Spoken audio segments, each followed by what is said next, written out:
That'll be falling tonight and on into the day tomorrow, well over a foot.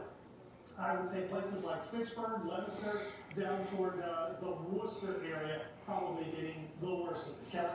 And there's the Lehigh Valley, eastern Pennsylvania, also the Poconos looking to get a pretty good beating with the snowfall there. There's a look at Allentown, Pennsylvania, where we're already looking at a mess on the roads.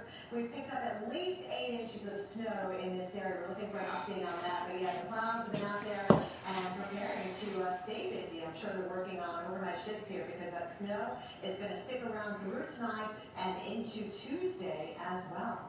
All right, so Winter Storm Orlena, it is not just affecting many areas. It already affected the Midwest, with Chicago picking up double-digit snowfall totals, but also now into the Northeast and even down toward the South. You can see all the snow that we're expecting with this system. This is on top of what you may have already picked up. So we see the purple and especially the pink. There are a couple of isolated locations where we could actually approach 2 feet of snow. That will not be the case here in Cleveland along the Erie Lake shore. We're talking about light snowfall for now. You're kind of on the back edge of this storm, especially now that we're talking a coastal event at this point. Over towards Syracuse, though, you have a better chance for seeing heavier amounts of snowfall as the snowfall rates really begin to crank overnight tonight while you're sleeping. You're going to wake up tomorrow morning, and it is going to be some pretty deep powder out there, and that wind also picking up just a tad from the north. There's look at your snowfall accumulation anywhere from 10 to 12 inches of snow through the Finger Lakes region as well. Scranton here in Pennsylvania.